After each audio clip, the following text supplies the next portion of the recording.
bahwa manusia itu berharga karena ada rohnya, nyawanya. Tapi nyawa manusia yang hidup ini berharga ketika ada ilmunya. Ilmu ini berharga ketika ada amalnya. Dan amal ini berharga ketika ada ikhlasnya. Jadi ini hakikat diri kita kalau semakin ke dalam.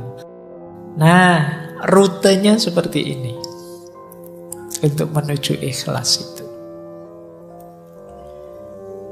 Catatan saya ada 4. Yang pertama memang untuk kita bisa sepenuhnya lillahi ta'ala itu harus bersih. Tadi kan definisinya bersih. Bersihnya diri dari dosa dan kemaksiatan. Kadang-kadang ada orang ngeyel, apa bisa Pak ada manusia yang bersih dari dosa dan kemaksiatan? Itu kan mesti ono sing takok ngono. Paling tidak bersih dari dosa dan kemaksiatan yang disengaja. Jadi manusia memang kadang khilaf, manusiawi saja kita pun kadang kepleset. Tapi semoga bukan memang secara sengaja ngerti dosa ditabrak saja. Ngerti maksiat ditabrak saja.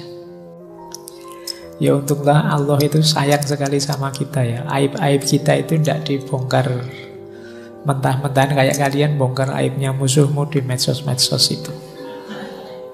Kalau Allah sebaper itu habis kalian. Jadi kamu mungkin tidak berani keluar rumah sudah. Assalamualaikum warahmatullahi wabarakatuh. Bismillahirrahmanirrahim. Alhamdulillahirabbil alamin. Wa bihi nasta'inu ala umurid dunya waddin. Allahumma sholli wa sallim wa barik ala habibina wa syafi'ina sayyidina wa maulana Muhammadin wa ala alihi wa ashabihi wa man tabi'ahum bi ihsanin ila yaumiddin. Amma ba'du. Bismillah, mari kita lanjut lagi ngaji filsafat kita di sesi terakhir dengan tema ikhlas. Ini tema yang mungkin sering sekali teman-teman dengar, diceramahkan juga sangat sering. Malam hari ini yuk kita coba belajar agak sistematis tentang apa itu ikhlas. Baik, kita langsung saja membahas tema ini. Nanti mungkin beberapa tema saya akan agak cepat karena sudah sangat sering disampaikan. Tapi ini saya usahakan urut agak tertib biar kalian pahamnya lebih utuh. Karena selama ini mungkin penjelasannya agak tercecer-cecer tentang ikhlas ini. Sekarang kita rapikan secara filosofis. Apa itu ikhlas? Mungkin nanti cirinya, tandanya, manfaatnya seperti tema-tema kemarin. Ikhlas ini bisa dikatakan puncaknya keberagamaan. Nanti kita lihat kenapa bisa begitu. Baik, bismillah. Saya awali dari definisi dulu biar lebih paham. Kata ikhlas, ya dia bentuk masdar dari akhlaso yukhlisu ikhlaso. Jadi ini artinya bersih, murni, jernih. Tapi kalau ikhlas ini beda dengan sofa. Kalau sofa itu bersih yang memang aslinya bersih. Jadi misalnya ada air putih bersih, jernih, itu namanya sofa. Tapi kok air ini sudah tercampur apa?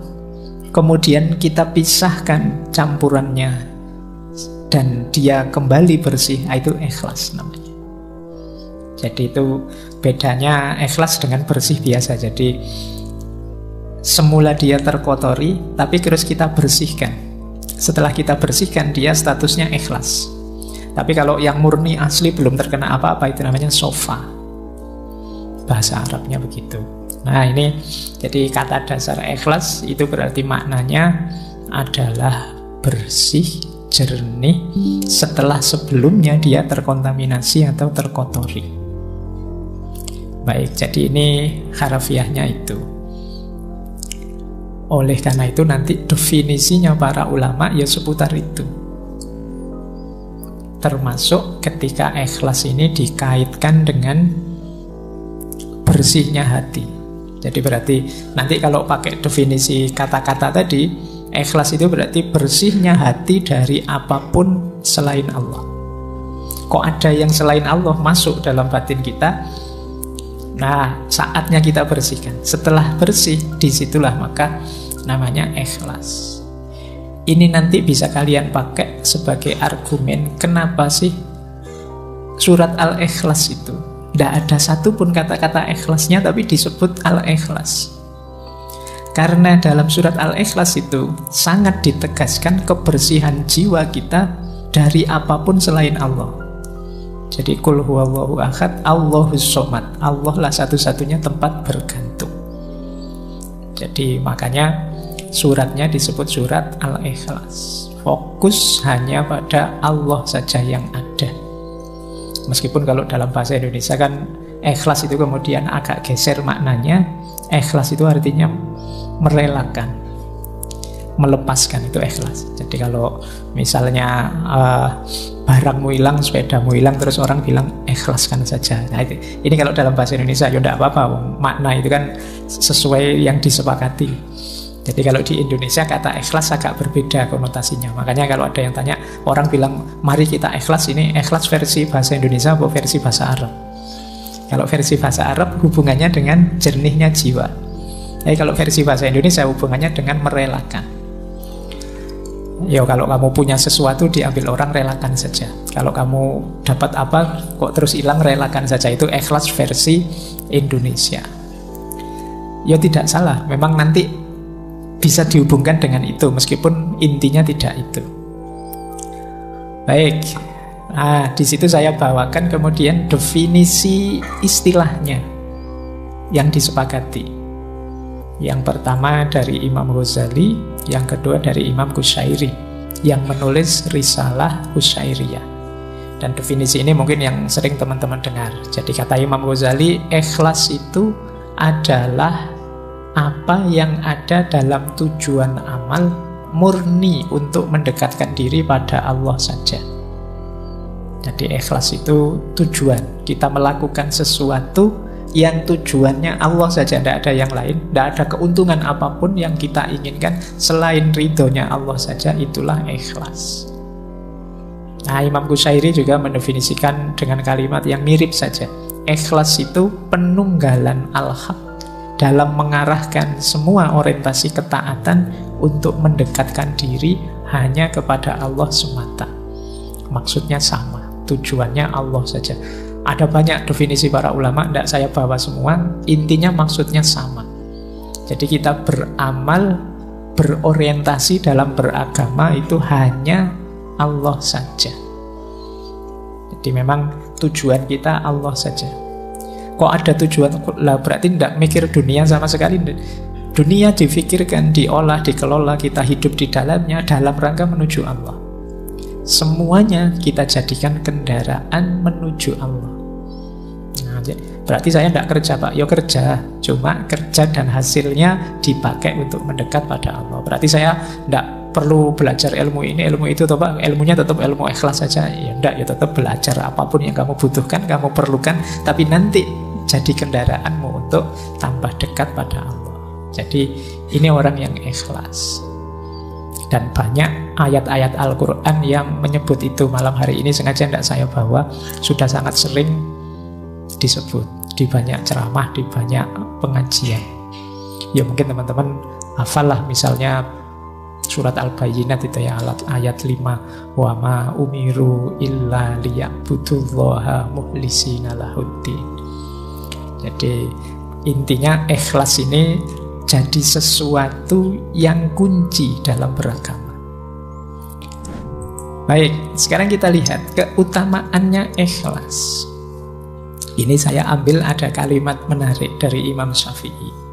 Kata beliau, halakan nasu kulluhum illal ulama, wa halakal ulama'u kulluhum illal amilin, wahalakal amiluna kulluhum illal mukhlisin, wal mukhlisun ala khadrin alim.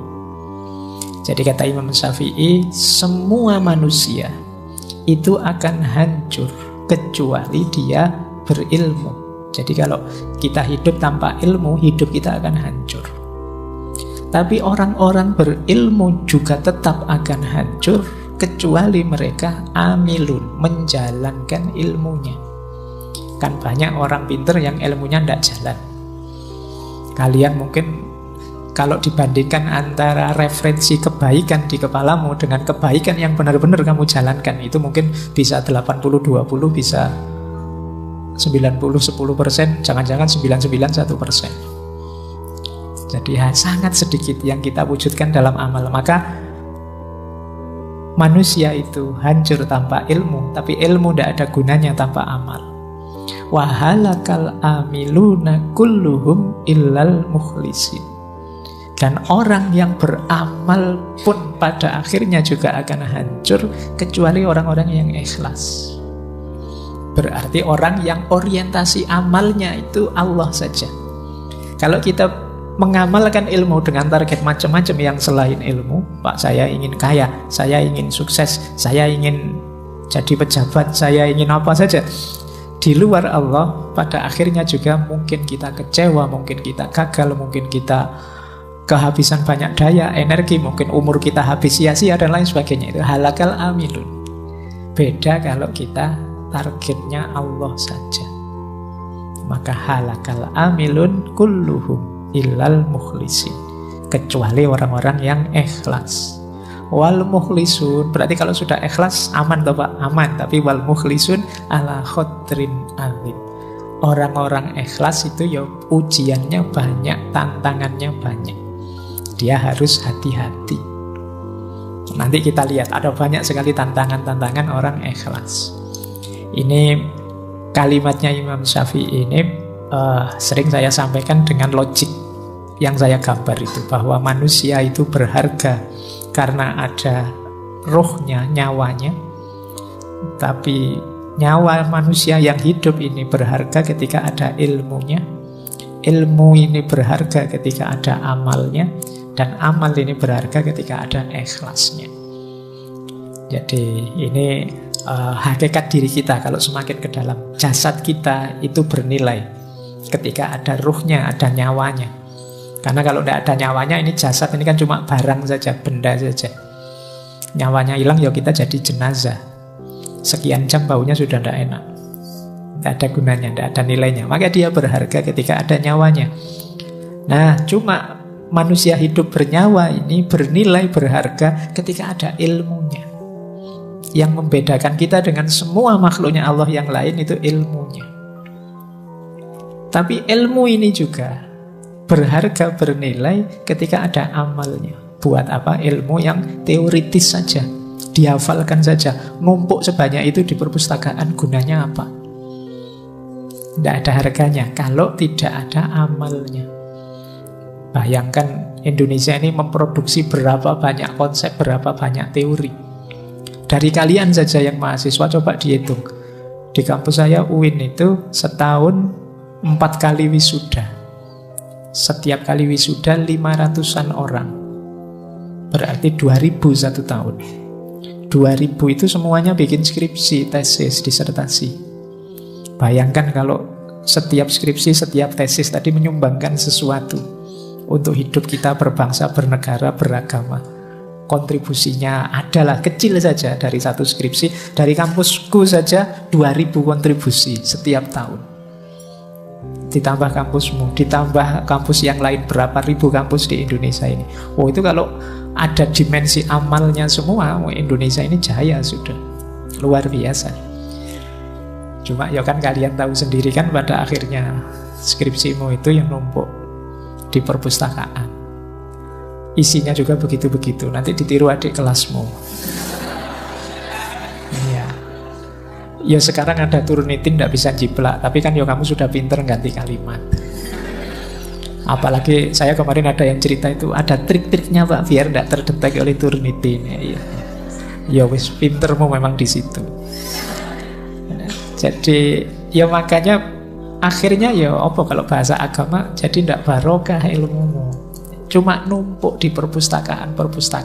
Kamu juga saya yakin waktu nggarap skripsi kan ndak terbersit nawaitu ilmu lillahi ta'ala. Bayanganmu kan sementing ndang lulus, sementing cuma itu dok pikiranmu. Ndang dapat gelar, ndang ditanya-tanya kapan lulus, pikiranmu itu saja. Ya sudah. Ya kita memanen apa yang kita tanam. Apalagi level paling tinggi ikhlas. Jadi sudah diamalkan pun kita masih perlu ikhlasnya. Baik, ini keutamaannya. Nah, kalau digambar keutamaan ikhlas itu loh. Ikhlas itu bagian dari rute kita ilaihi roji'un, kembali kepada Allah. Jadi perjalanannya manusia di bumi ini kan sebenarnya bukan perjalanan kemana, tapi perjalanan kembali. Yang perjalanan itu awalnya adalah ikhlas. Ikhlas itu niat nawa itu untuk Allah saja. Jadi perjalanan kembali ke Allah itu kan perjalanan untuk Allah. Jadi titik tolaknya perjalanan hidup kita adalah niat yang ikhlas. Titik tujuannya ya Allah, keridhoannya Allah. Jalannya isinya amal soleh. Jadi amal yang ikhlas menuju ridhonya Allah. Ini mode hidup ideal kalau dalam Islam. Baik, jadi inilah gambaran keutamaannya ikhlas. Kita lihat sekarang komponennya. Kelihatannya sederhana cuma lillahi ta'ala, tapi implementasinya tidak sesederhana definisinya. Orang ikhlas itu pasti dalam dirinya ada 5 karakter itu. Zuhud, warok, syukur, sabar, dan tawakal. Jangan dikira pokoknya lillahi ta'ala hanya untuk Allah saja. Ya kalau sekadar kamu ucapkan nawa itu lillahi ta'ala gampang. Tapi begitu dimanifestasikan, lillahi ta'ala itu mengandung 5 komponen itu. Jadi ada zuhudnya pasti. Zuhud itu kondisi jiwa yang sudah tidak lagi tergoda oleh dunia. Kalau kita masih tergoda oleh dunia, tidak mungkin kita bisa lillahi ta'ala. Pikiran kita mesti masih macam-macam. Jadi kalau ditanya lillahi ta'ala, mas, lillahi ta'ala kok saya karena Allah. Nanti begitu nilainya jatuh, wah kurang ajar, saya sudah. Nah, berarti kamu tidak kuat dapat ujian itu. Wong yo cuma nilai saja ngapain sih? Iya pak, tapi masa depanku yo. Nah, jadi tidak mungkin. Kalau jiwa tidak zuhud, itu sulit untuk lillahi ta'ala. Karena dunia masih mudah menggodamu. Yang kedua warok. Warok itu kemampuanmu mengendalikan diri sehingga tidak mudah terjatuh pada perbuatan dosa dan maksiat. Orang namanya wirai. Jadi misalnya, wah saya kalau datang ke sana ini nanti mesti diajak macam-macam sama temanku, nolaknya tidak enak. Sudahlah saya tidak usah datang saja. Ini kemampuan mengendalikan diri. Atau tiba-tiba ketemu teman yang wah ngajak ngomong aneh-aneh, ngajak mencaci maki siapa, aku tidak ikut-ikut. Ini warok, kemampuan menjaga diri. Sulit orang bisa lillahi ta'ala kalau dia tidak punya kemampuan mengendalikan diri. Jadi kalau dia mudah terseret arus, karena kita dituntut untuk fokus terus perjalanan kita menuju Allah terus. Kalau kita mudah terseret arus, ya rutenya bisa berubah. Harusnya menuju Allah itu bisa sampai mana-mana. Nah ini karakter kedua. Zuhud itu kondisi jiwa, warok itu kemampuan mengendalikan diri. Yang ketiga syukur. Orang bersyukur itu orang yang sadar bahwa apapun yang dia raih, kesuksesan, kenikmatan, keberhasilan apapun, sumbernya Allah saja, maka aku terima kasih pada Allah. Ini syukur. Tidak mungkin orang bisa ikhlas kalau menganggap bahwa akulah yang mampu, akulah yang bisa, meskipun tanpa pertolongan Allah. Ya orang yang seperti ini ya orang sombong namanya. Merasa mampu, merasa bisa, merasa benar, merasa besar. Orang yang tidak bersyukur, perjalanannya lillahi ta'ala pasti terhalang. Yang menghalangi siapa? Dirinya sendiri. Jadi batu penghalang perjalananmu lillahi ta'ala itu dirimu sendiri. Karena kamu nafikan nikmatnya Allah, hadirnya Allah yang jadi sebab keberhasilan. Yang keempat, sabar. Kalau ini kebalikannya. Kalau syukur tadi kan ketika dapat nikmat. Sabar ini ketika dapat yang tidak enak, yang musibah-musibah. Kita sadar, oh ini memang ketetapannya Allah, pemberiannya Allah. Apapun itu aku terima dan aku sabar. Nah, jadi ya lawannya sabar ya orang yang ingkar, orang yang tidak terima di nas buruk, dapat jatah yang tidak enak. Kadang-kadang orang itu ada yang ketika dapat musibah ingat Allah malahan, tapi ketika dapat nikmat lupa pada Allah. Sebaliknya ada orang ketika dapat nikmat ingat Allah, ketika dapat musibah justru marah-marah lupa pada Allah. Nah, saya tidak tahu kalian orang yang tipe mana, atau dua-duanya tidak ingat Allah. Kalau pas lagi dapat musibah ngamuk-ngamuk, dapat seneng terus seneng-seneng ekstase lupa sama Allah. Nah, orang ilaihi roji'un, orang lillahi ta'ala itu dia pasti punya karakter syukur, punya karakter sabar. Yang kelima, tawakal. Kalau tawakal ini pasti ini sering diidentikan ikhlas itu ya tawakal. Memasrahkan semuanya pada Allah. Cuma ada bedanya, karena tawakal itu sikap batin setelah ikhtiar dijalankan, baru tawakal. Jadi kalian dikasih tugas dosen, sudah dikerjakan semaksimal mungkin, dikumpulkan, nanti dapat nilai berapa, saatnya tawakal. Tapi kok dapat tugas dari dosen, Mas kok tidak ngumpul, saya tawakal saja Pak. Itu tidak masuk namanya tawakal, belum ngapa-ngapain sudah tawakal. Jadi, nah ini komponennya ikhlas itu jiwa yang tawakal, tapi setelah ikhtiar. Tidak sebelum ikhtiar. Belum berusaha apa-apa kok sudah tawakal. Belum nembak kok sudah pasrah. Sudahlah, terserah Allah saja. Kalau jodoh ya nanti datang, kalau tidak jodoh ya oh itu namanya bukan tawakal. Ya diikhtiari. Kalau tidak jodoh, pasrahkan pada Allah. Kan gitu, kamu logikanya kebalik. Jadi sejak awal sudah bilang, belum apa-apa sudah bilang, biar aja Pak, nanti kalau jodoh ya ketemu-ketemu sendiri ya. Keliru rumus tawakalnya di depan. Jadi niatnya lillahi ta'ala, diupayakan semaksimal mungkin, kalau meleset, pasrahkan pada Allah. Itu namanya tawakal. Orang ikhlas pasti tawakal. Oke, jadi ayo kita perhatikan, karena ini bulan ini temanya muhasabah, sejauh mana kualitas zuhud, warok, syukur, sabar, tawakal hidup dalam diri kita. Jadi saya yakin ada, ya saya tidak tahu berapa persen.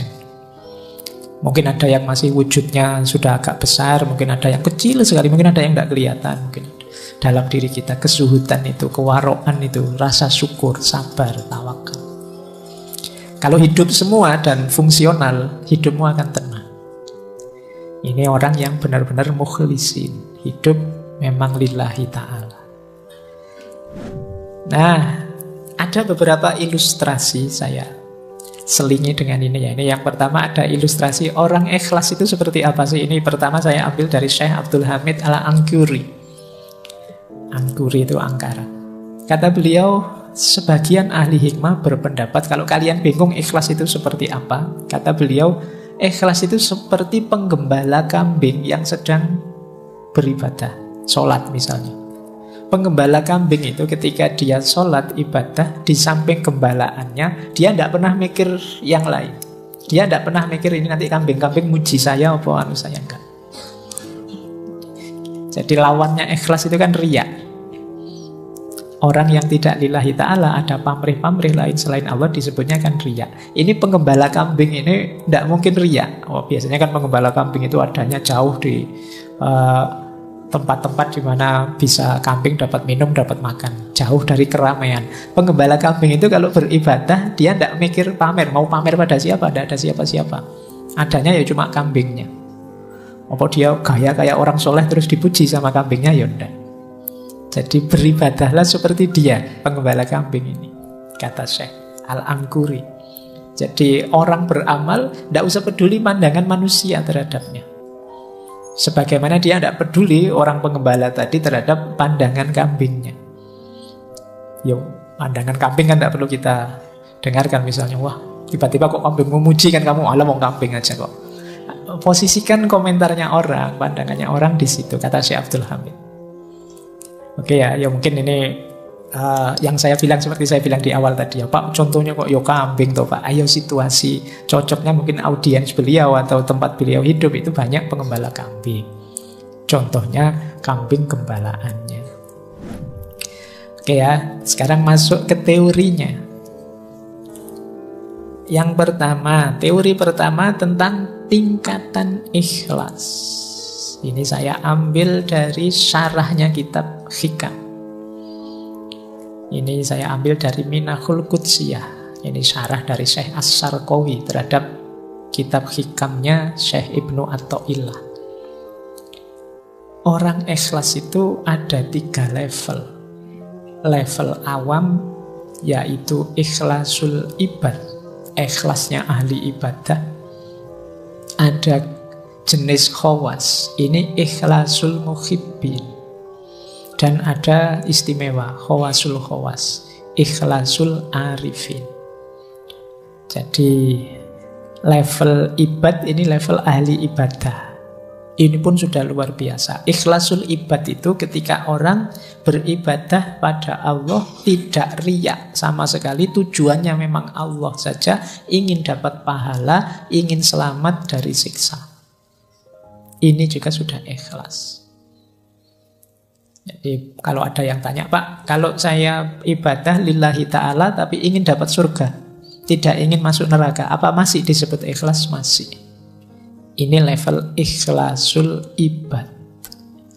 Jadi tidak apa-apa, kalian jangan pesimis. Kan kadang-kadang ada yang bilang, saya melampaui surga neraka langsung Allah saja. Padahal pikiranmu masih sholatnya bolong-bolong aja, gayanya ngomongnya ngono. Nah, level ikhlasul ibad itu tidak apa-apa kamu menuju ingin selamat di akhirat, ingin menghindari neraka, yang penting tidak riya. Jadi tujuannya memang Allah saja dan ingin diberi itu oleh Allah. Itu tetap masuk kategori ikhlas. Jadi yang pertama ini jenisnya. Ada lagi lebih tinggi, yaitu ikhlasul muhibbin. Ikhlasul muhibbin itu ikhlasnya para pecinta. Kalau ini ikhlas lillahi ta'ala, tidak tergoda lagi oleh surga neraka, pahala dan siksa. Tujuannya ingin dekat saja dengan Allah. Dulu kita belajar sufi perempuan Robiah Al-Adawiyah, itu kan banyak gambarannya ikhlasul muhibbin. Ya Allah, kalau ibadahku ini karena ingin surga, jauhkan aku dari surga. Kalau aku ibadahku karena takut neraka, masukkan aku ke neraka. Karena dia tidak fokus ke situ, fokusnya ke Allah saja. Jadi ingin dekat dan selalu bersama, ingin mengagungkan Allah. Ini levelnya mahabbah. Ini sudah luar biasa, makanya disebut khawas. Itu pun ada yang lebih tinggi ternyata, ikhlasul arifin. Kalau ikhlasul arifin ini tidak lagi ada pemahaman aku dan engkau. Kalau masih aku mencintaimu, itu kan masih ada aku, masih ada engkau. Ikhlasul arifin itu aku sadar sepenuhnya bahwa ikhlasku seperti apapun diriku, itu semuanya dari engkau. Kalau aku mencintaimu ya Allah, itu pun cinta yang kau anugerahkan dalam diriku. Jadi andilku itu tidak ada sama sekali. La haula wala quwata illa billahil aliyyil azim. Dayaku, kekuatanku, apapun kebaikan yang aku lakukan, itu semuanya hakikatnya adalah engkau, bukan aku. Orang yang level muhibbin tadi kadang-kadang kalau tidak hati-hati terjebak membanggakan dirinya, bahwa aku bisa ikhlas, aku bisa tidak tertarik lagi surga neraka dan lain sebagainya. Tapi di level arifin itu sudah tidak mungkin lagi, karena dia sepenuhnya sadar bahwa kebaikan dirinya cintanya pada Allah, dayanya untuk menuju Allah, itu semuanya hakikatnya anugerahnya Allah saja. Tanpa Allah mengizinkan, ridho menganugerahi, tidak mungkin bisa begitu. Itu namanya ikhlasul arifi. Nah, ini jenjang-jenjangnya. Jadi silakan teman-teman nanti muhasabah ya, sudah punya jenis ikhlas yang mana dalam diri kita. Yo, yang pertama pun tidak apa-apa, itu juga termasuk ikhlas. Jadi sudah lillahi ta'ala. Paling tidak yang pertama itu tidak ada target-target duniawi. Jadi tidak riya, tidak ada target-target yang selain Allah. Targetnya ukhrawi. Nah, ini pun sudah masuk kategori ikhlas. Baik, jadi ini konsep pertama. Semoga tidak terlalu berat ya dipahaminya, maksudnya kalau dijalaninya ya pasti abot. Paling enggak kamu ngerti dulu, itu kan sudah lumayan. Tadi tidak ngerti, sekarang ngerti. Kita lanjutkan. Nah, rutenya seperti ini untuk menuju ikhlas itu. Catatan saya ada 4 untuk menuju yang khawasul khawas tadi. Yang pertama memang untuk kita bisa sepenuhnya lillahi ta'ala, itu harus bersih. Tadi kan definisinya bersih. Bersihnya diri dari dosa dan kemaksiatan. Ini level paling awal.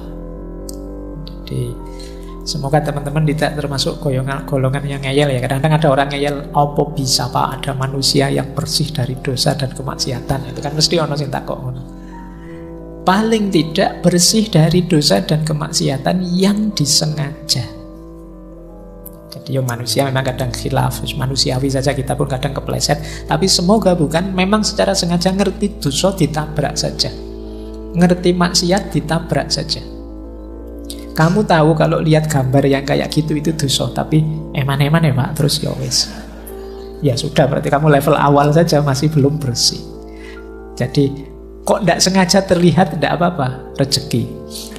Itu kan ada kalimatnya yang laka al-ula. Laka al-ula itu ya memang kok tidak sengaja kelihatan, itu kan rezekimu memang laka al-ula. Tapi setelah itu jangan diulangi ya. Kalau ada eman-emannya tadi berarti sengaja. Yang pertama kan tidak sengaja, tidak masalah ya. Kalau diulang lagi nah, jadi kamu kok setelah lihat kok terus diulang lagi, atau tidak diulang tapi dipenelengi terus. Saya tidak ngulang kok Pak, ya tak lihat tapi ya suwi nontonnya podo wae. Ya, jadi kamu kan logikamu kan begitu, eman-eman Pak, nanti kalau dosa ya tobat lagi lah Pak.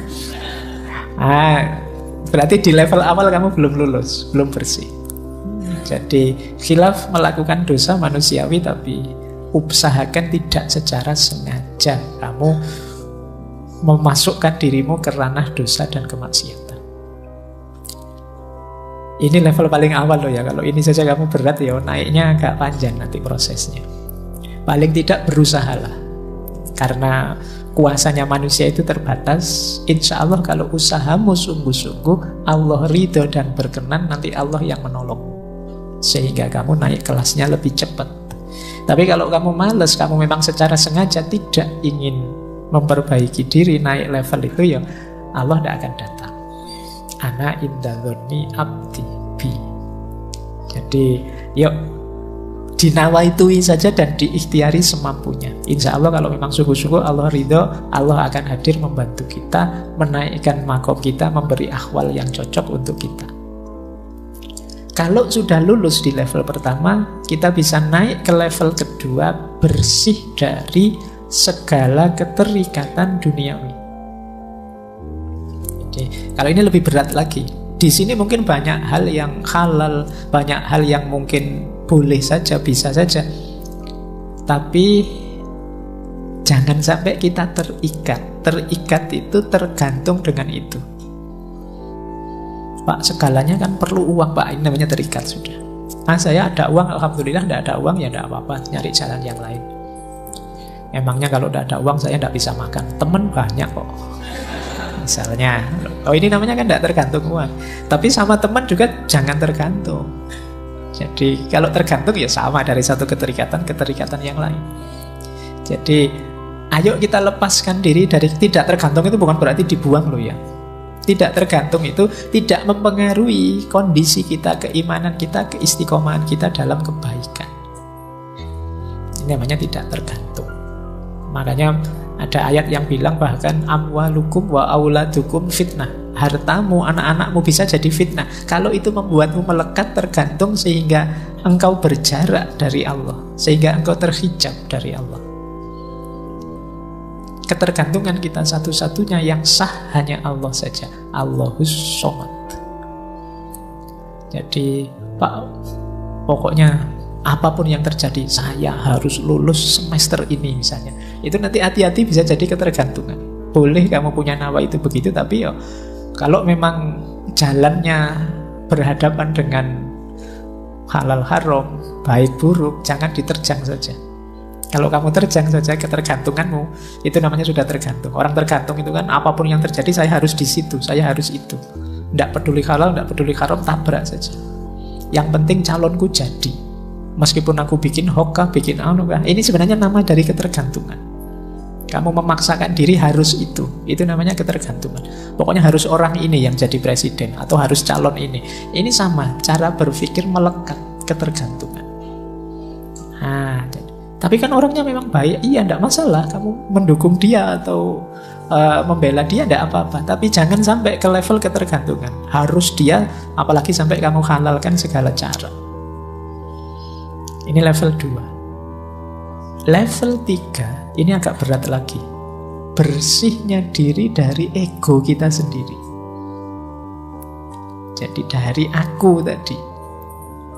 Aku yang pinter, aku yang ngerti, aku yang hebat, aku yang bisa ini, aku yang bisa itu. Keinginanku ini, keinginanku itu, cita-citaku ini, cita-citaku itu. Ini aku, ini agak berat perangnya. Makanya levelnya atas itu, level 3. Perang paling berat itu perang melawan diri kita sendiri. Melepaskan diri dari ketergantungan di luar diri lebih mudah daripada ketergantungan pada ego kita sendiri. Ini juga harus ditaklukkan. Kalau yang nomor 3 sudah takluk, insya Allah kita cepat segera masuk ke yang nomor 4. Allah saja satu-satunya yang jadi fokus perhatian kita. Baik, ini diingat-ingat ya rutenya 4 ini. Saya lanjutkan, malam ini materinya agak banyak. Kalau masih belum tertangkap, diulang lagi boleh. Direnungi setiap slide-nya. Nah ini materi panjang, harus saya ringkas. Nah, ikhlas itu karakternya adalah tersembunyi. Hanya yang ngalami dan Allah yang tahu dia ikhlas atau tidak. Maka kita tidak bisa memberi label orang, nuduh orang dia tidak ikhlas atau wah dia sudah ikhlas. Jadi ini salah satu cirinya ikhlas. Jadi ikhlas itu dimensi paling rahasia. Kata Syekh Junaid Al-Baghdadi, ikhlas adalah rahasia antara Allah dan hambanya. Tidak ada malaikat yang tahu dan bisa mencatatnya. Tidak ada setan yang tahu dan bisa merusaknya. Tidak ada hawa nafsu yang tahu lalu memalingkannya, membengkokkannya. Malaikat mencatat amal yang kelihatan dicatat. Tapi niat, motif dalam hati kita ikhlas atau tidak, hanya Allah yang tahu. Nah ini kata Syekh Junaid Al-Baghdadi. Jadi dia memang sangat rahasia. Orang itu bisa kelihatan sangat ikhlas padahal tidak. Misalnya, wah Pak Faiz itu ikhlas sekali ya ngaji tiap malam Kemis, tidak ingin apa-apa. Itu kan kamu melihatnya begitu, tidak ingin terkenal, tidak ingin kata siapa. Ya kan? Kamu kan tidak bisa menilai hanya dari kelihatan luarnya. Kalau urusan ikhlas, jadi hanya kalau tentang saya ya hanya saya dan Allah yang tahu. Ya untunglah Allah itu sayang sekali sama kita ya. Aib-aib kita itu tidak dibongkar mentah-mentahan kayak kalian bongkar aibnya musuhmu di medsos-medsos itu. Kalau Allah sebaper itu habis kalian. Jadi kamu mungkin tidak berani keluar rumah sudah. Baik, jadi ikhlas itu berarti tersembunyi. Maka dia tidak bisa jadi komoditas kebencianmu atau kecintaanmu pada seseorang. Pilihlah tokoh ini orang ini paling ikhlas loh dia itu. Yuk, dari mana melihatnya? Karena ikhlas atau tidak, hanya Allah dan yang bersangkutan yang tahu. Jadi ini karakter pertama dari keikhlasan. Dia tersembunyi. Nah, buahnya ikhlas sekarang. Ini saya ambil dari Syekh Yusuf Al-Qaradawi. Syekh Yusuf Al-Qaradawi dalam kitab beliau Fit Thoriq Ilallah, An-Niyah wal Ikhlas. Ini saya sebut sumbernya, pengarangnya. Maksud saya ini kan mahasiswa-mahasiswa semua. Kalau ada yang ingin ngecek kitabnya silahkan, mungkin berkepentingan untuk bikin tulisan. Buahnya ikhlas itu antara lain jiwamu tenang. Kalau kamu fokusnya hanya Allah saja, yakinlah bahwa Allah tidak mungkin mengecewakanmu. Beda dengan yang lain. Kalau orientasimu Allah saja, jiwamu pasti tenang. Kalau jiwamu tenang, rohanimu kuat, mentalmu tangguh, tidak mudah terpengaruh. Kalau kamu rohanimu kuat, jiwamu tenang, istiqomah jadi mudah. Ini 2 minggu yang lalu kita membahas istiqomah ya. Berarti di antara tipsnya untuk bisa istiqomah apa? Ikhlaslah. Orang itu sulit istiqomah biasanya ketika ada motif lain dari kebaikan yang dilakukan. Misalnya kalian istiqomah sholat duha misalnya, terus niatnya, kata guru saya Pak, sholat duha itu sekian hari, sekian puluh hari, nanti mesti ada rezeki datang tidak disangka-sangka, min haitsu la yahtasib. Oh, terus kalian istiqomah berbulan-bulan duha. Kamu tunggu mana ini rezeki yang min haitsu la yahtasib ini kok tidak muncul-muncul. Akhirnya terus kamu jadi malas lagi, istiqomahnya putus-putus. Coba kemarin lillahi ta'ala saja lebih aman, lebih mudah istiqomah. Jadi memudahkanmu istiqomah itu ikhlas. Maka kebaikan apapun, ayo dinawaitui lillahi ta'ala. Lebih nyaman untuk jiwa kita, lebih mudah untuk kita istiqomah. Kemudian ikhlas itu bisa membuat yang mubah tadi jadi ibadah. Makan itu, kalau kita nawaitu lillahi ta'ala, biar saya kuat beribadah ya, yang semula mubah dia jadi ibadah. Kamu jogging pagi-pagi, jalan kaki, biar apa? Biar sehat Pak. Kalau saya sehat nanti saya ibadahku tambah berkualitas, tambah bangun malam kuat, tambah. Ini yang semula mubah saja dia bisa bernilai ibadah. Kamu ngopi itu kan mubah saja. Nah, kalau kamu bisa ngatur niatnya, saya ngopi ini biar kuat melek Pak. Kalau kuat melek, saya bisa tahajudnya, bisa tidak terganggu oleh ngantuk, bisa. Loh, niatnya ibadah. Bukan nonton sepak bolanya, tapi ibadahnya. Jadi yang mubah bisa jadi ibadah kalau ditempeli ikhlas lillahi ta'ala, untuk kepentingannya Allah, ujungnya tetap Allah saja. Kemudian bahkan keinginanmu untuk ikhlas, nawaitu ikhlas, itu sudah ada pahalanya sebelum dilakukan, bahkan sebelum tuntas pun sudah ada keutamaannya, ada pahala-pahala dari Allah. Niat baik saja itu kan sudah pahala. Ya niat yang baik itu kan ya niat lillahi ta'ala. Jadi sebelum dijalankan kebaikan itu masih dalam bentuk niat saja untuk Allah, itu sudah pahala, apalagi sudah dijalankan. Kemudian tentu saja ikhlas itu membuahkan pertolongan dan perlindungan Allah. Kalau ini sisi vertikal. Sisi horizontalnya apa? Membuat kita kuat, teguh saat ada kesulitan. Makanya orang itu yang orientasinya Allah saja, kesulitan apapun tidak membuat dia gelisah. Nah, itu seperti munajatnya Nabi waktu beliau dikejar-kejar di Taif, dilempari batu itu kan, beliau bilang, in lam takun wadiban alayya fala ubali. Meskipun aku berdarah-darah seperti ini, ditolak oleh umatku sendiri, dikejar-kejar seperti orang gila, asal engkau tidak murka padaku ya Allah, aku tidak peduli. Oh, ini berarti apa? Mentalnya kuat, teguh menghadapi persoalan. Kalau cuma tidak lulus ujian, terancam DO, tidak masalah. In lam takun wadiban alayya fala ubali ya Allah. Tapi kalau tidak lulusmu karena malas, ya Allah marah. Jadi lakukan kebaikan semaksimal mungkin. Kalau hasilnya tidak seperti yang kamu harapkan, tidak masalah. Yang penting Allah ridho. Allah itu ridho karena engkau tidak nabrak aturan-aturan yang Dia tetapkan. Jadi ini buahnya orang ikhlas. Dari vertikal, horizontal, ke dalam, keluar, itu buahnya sangat positif. Latihanlah untuk jadi orang ikhlas.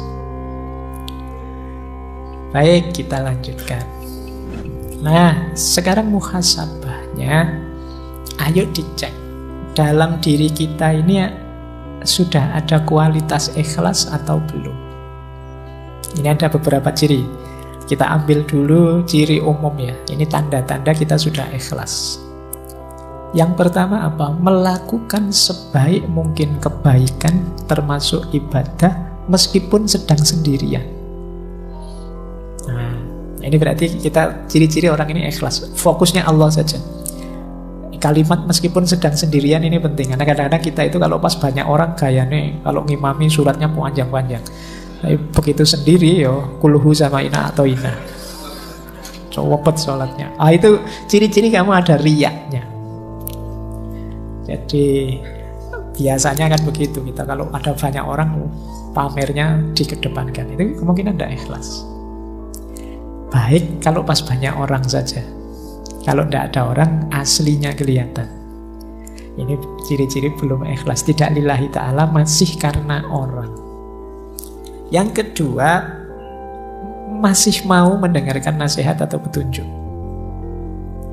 Orang itu ketika ingin dekat dengan Allah, ingin perjalanannya lurus menuju Allah, itu biasanya takut salah jalan, takut tidak diridhoi Allah. Ini membuat dia tidak berhenti belajar. Ketika dia tidak berhenti belajar, ya dia terbuka terus untuk memperbaiki diri, biar tambah dekat dengan Allah, biar tambah dekat dengan Allah. Jadi cirinya orang ikhlas itu semangat belajarnya tinggi. Kenapa? Dia ingin lebih baik, lebih dekat terus pada Allah. Khawatir keliru, jangan-jangan mulutku saja yang lillahi ta'ala tapi perbuatanku belum. Maka dia berusaha terus-menerus untuk belajar. Yang ketiga, orang ikhlas itu tidak ingin menonjol dan tidak suka dipuji. Ini mungkin mirip kita ya, cuma dibuang tidaknya. Kita kan ingin selalu menonjol, ingin selalu unggul. Kalau dicueki kita marah-marah. Jadi kalau ada yang muji senang. Nah, ini kemungkinan ya kebaikan yang kita lakukan karena orang. Kan sekarang kita melakukan apapun kan kita posting itu kan, kita foto, kita posting biar orang tahu. Itu kalau tidak ada yang jempoli, tidak ada yang muji, tidak ada yang kita mungkin sedih sekarang. Kok sudah posting 1 hari lebih loh ya, ini kok yang jempoli cuma 2 misalnya. Ya, 2 itu pun ya cuma teman satu kamar. Nah kita sering begitu, kamu gelisah melakukan, kamu nunggu dipuji orang. Padahal cuma satu kamarnya 3, berarti yang satu nggak jempoli juga. Nah, kita ingin hari ini kan peradaban hari ini itu peradaban yang sering saya sebut istilahnya FOMO itu kan, fear of missing out. Kita khawatir hilang, ingin kelihatan terus, ingin menonjol terus. Melakukan kebaikan kalau tidak diposting kan kita rasanya ada yang kurang. Kadang-kadang sholat saja kan kita posting, berangkat ke masjid nih, terus nanti di depan sana. Nah, ya kan, terus duduk paling depan nih misalnya, terus wah. Terus gitu. Kadang-kadang sholatnya pun kamu taruh HP-mu di syuting. Ngaji juga begitu kamu. Ingin selalu kelihatan. Nah, baik, orang ikhlas itu tidak ingin menonjol, tidak suka dipuji. Bahwa orang muji monggo saja, itu bukan yang saya kejar. Bahwa saya kok kelihatan unggul, kelihatan menonjol di antara yang lain, tidak masalah. Tapi itu bukan target. Kemudian selalu muhasabah. Tidak merasa sudah paling benar, sudah paling ikhlas, sudah paling nomor 1. Dan yang terakhir, lebih suka beramal diam-diam, secara rahasia. Nah, tidak suka pamer. Ini memang agak kebalikan peradaban hari ini. Peradaban hari ini itu orang selalu ingin kelihatan. Mungkin juga mental kita itu, kalau kita kan sering kalau ada apa-apa, tidak ada fotonya hoax, tidak ada videonya hoax. Jadi akhirnya bawah sadar kita itu melakukan apapun ada fotonya, ada videonya. Jadi mungkin peradaban hari ini itu bisa kita sebut peradaban riya. Pamer terus, apa-apa ingin dipamerkan. Ini agak hati-hati ya, ini untuk jiwa kita agak masalah orang yang selalu ingin pamer. Kata Syekh Zunnun Al-Misri lebih tegas lagi. Kata beliau, orang ikhlas itu adalah orang ketika dipuji atau dicela, dia tidak akan terpengaruh. Pujian dan celaan itu dianggap sama.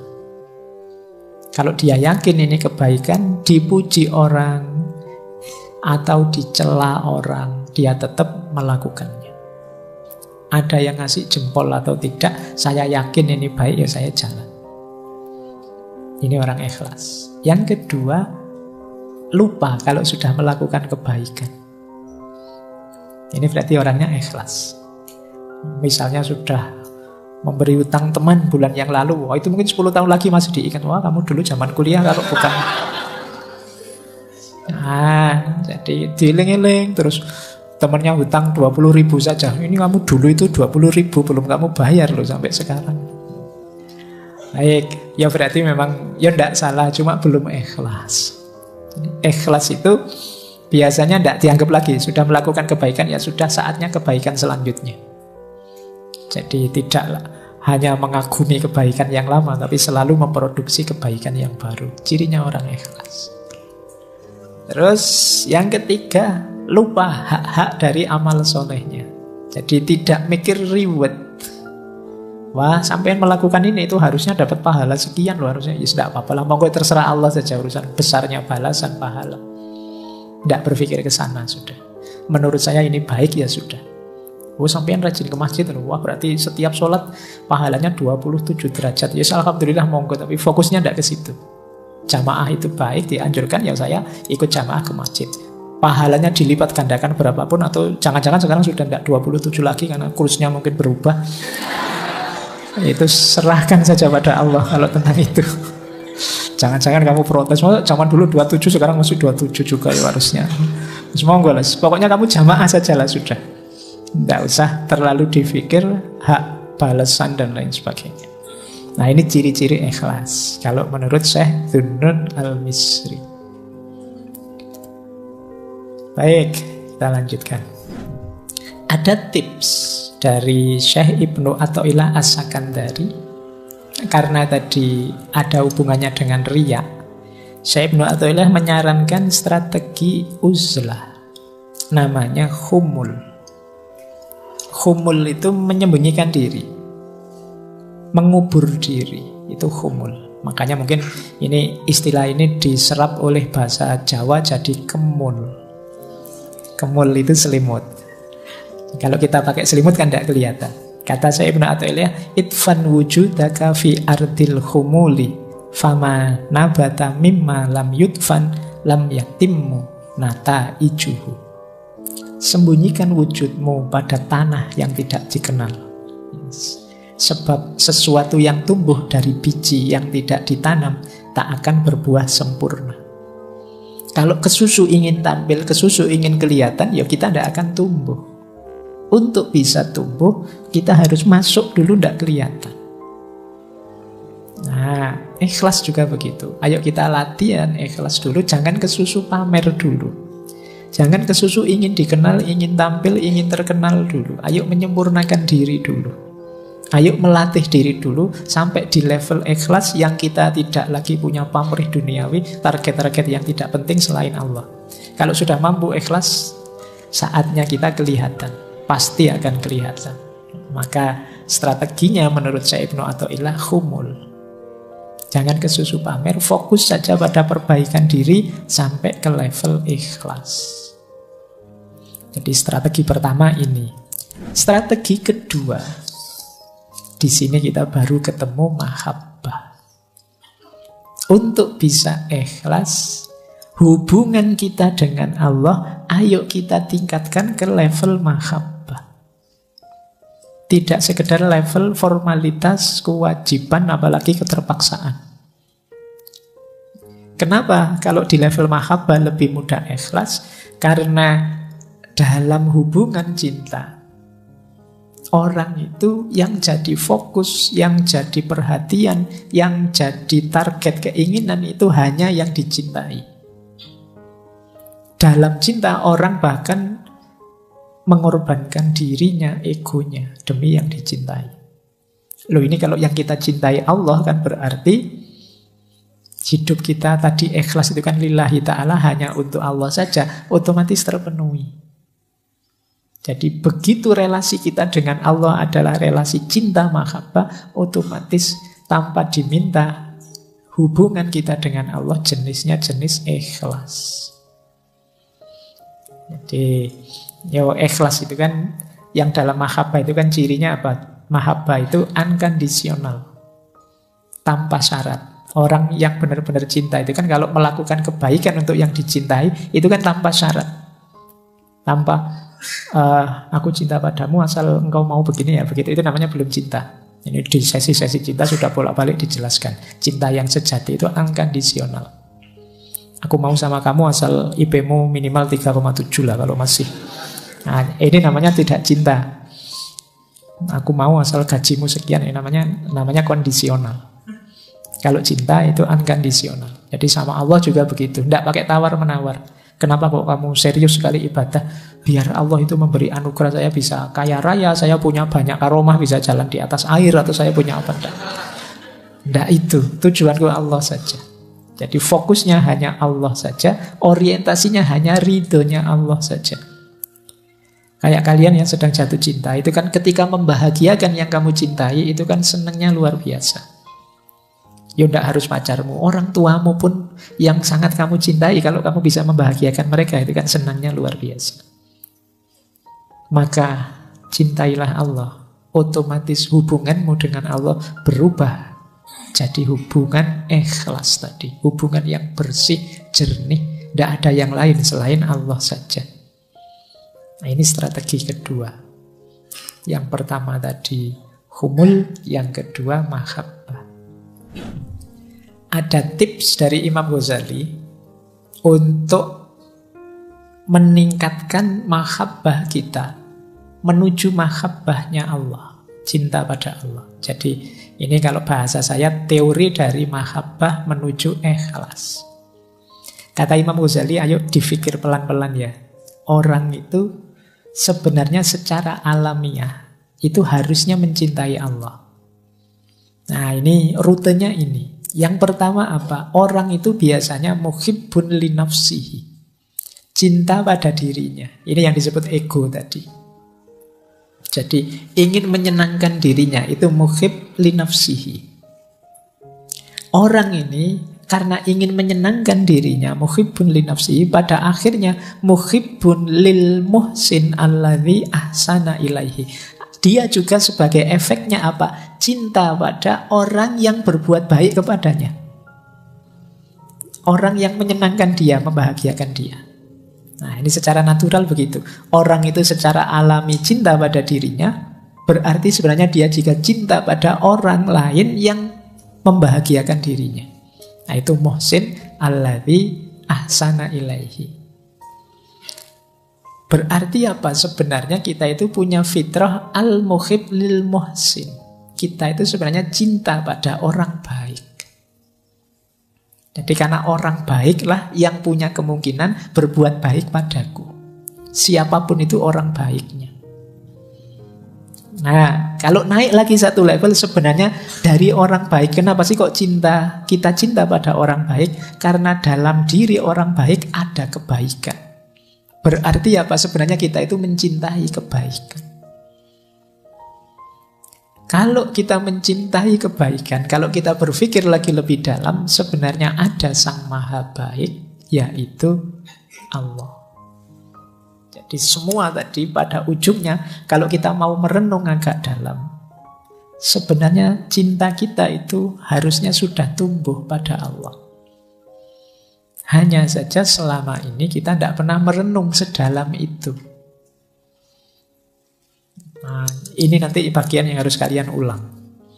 Dengarkan lagi ya, bahwa manusia itu pertama-tama dia pasti ingin membahagiakan dirinya, cinta pada dirinya. Otomatis berarti dia juga akan cinta pada orang yang membahagiakan dirinya, bisa membahagiakan dirinya. Orang baik yang bisa membahagiakan dirinya. berarti sebenarnya dia juga cinta pada orang baik. Siapapun orang baik, ini punya potensi berbuat baik pada dirinya, sehingga siapapun orang baik perlu dicintai. Orang baik itu disebut orang baik sebenarnya karena ada kebaikan dalam dirinya. Berarti yang kita cintai sebenarnya adalah kebaikannya.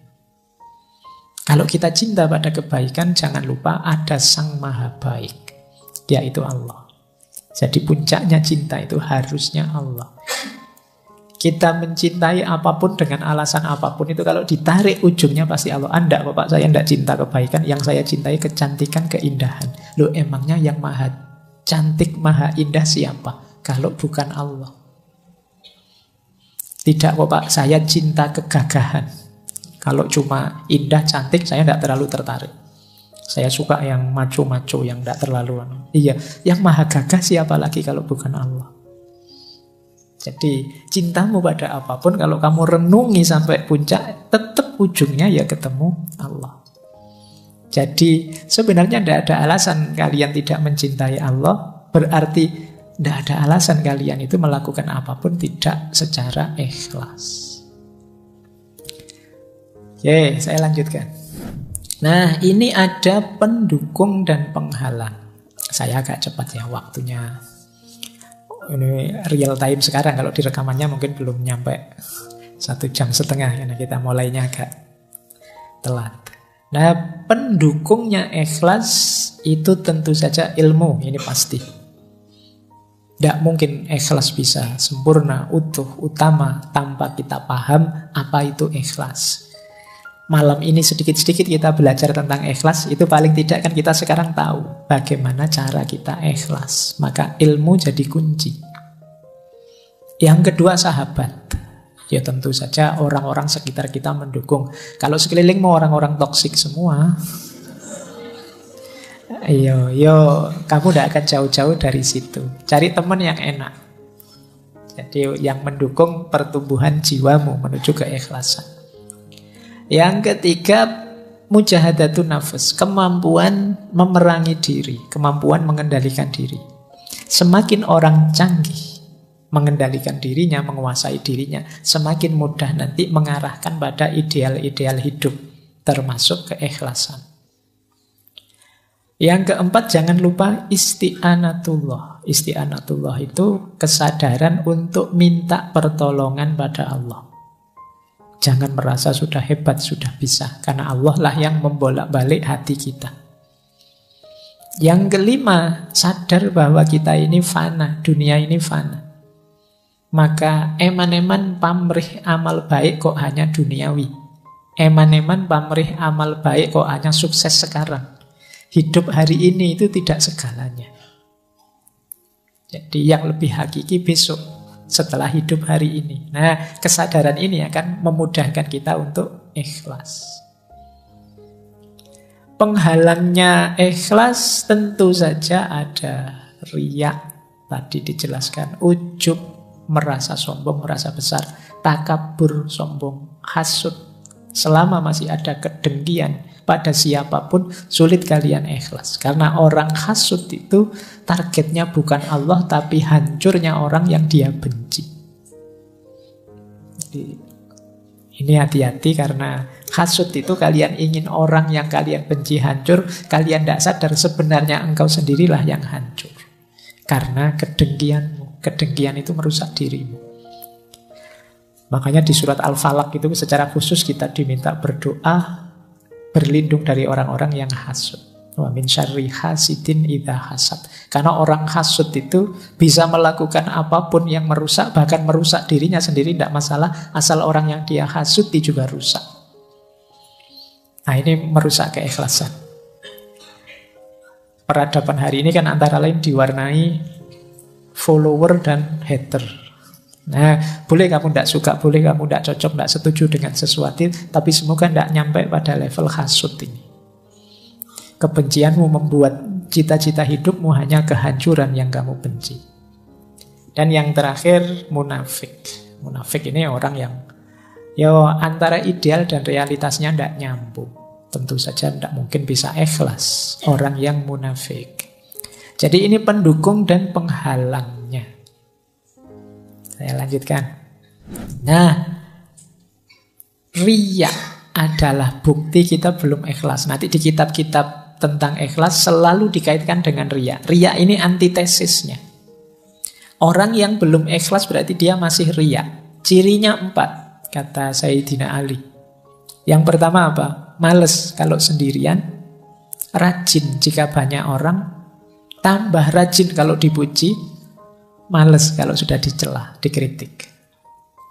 Nah, ini kalian coba ya introspeksi ya. Kebaikan apa yang sudah kalian lakukan selama ini, ada ciri itu enggak?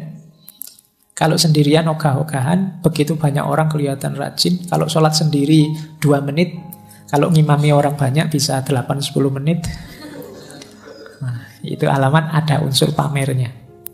Tambah rajin kalau dipuji, wah sampean kalau ngimami suaranya indah sekali. Wah besok tambah panjang suratnya. Males kalau sudah dicela. Begitu dikritik, besok disuruh ngimami, yang lain sajalah, saya ada kekurangannya. Nah, itu coba hati-hati dengan riya. Itu penghalang besar dari ikhlas. Baik. Nah, ini menarik. Kita akhiri sesi malam hari ini dengan pendapatnya Syekh Abu Syu'aib Sholeh Ar-Rusti As-Susi. Kata beliau, puncaknya ikhlas justru mengikhlaskan rasa ikhlas. Mengikhlaskan rasa ikhlas itu hati-hati. Orang yang merasa sudah ikhlas, perasaanmu bahwa kamu sudah ikhlas, itu bisa saja menggelincirkanmu jadi ujub atau takabur.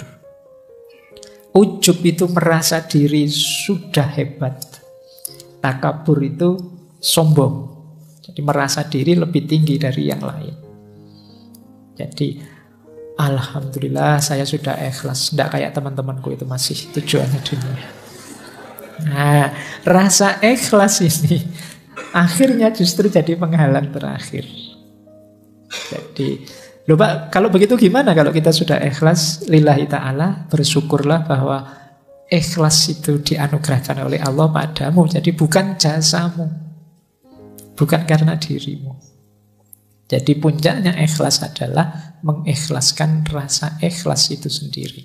Karena kalau tidak, ikhlas dan rasa ikhlas ini bisa menggelincirkanmu pada sifat ujub dan sifat takabur. Baik, saya kira itu ya materi tentang keikhlasan malam hari ini. Jadi rumusnya yang terakhir, ma la yudroku kulluhu la yudroku kulluhu. Apa yang tidak bisa dijangkau semuanya sampai tuntas, sampai puncak, ya jangan ditinggal semuanya. Mari kita bareng-bareng berusaha memperbaiki diri. Bulan ini kita membahas taubat, istiqomah, karomah, dipuncai dengan ikhlas. Ini tema-tema kunci untuk membangun kedekatan kita kepada Allah.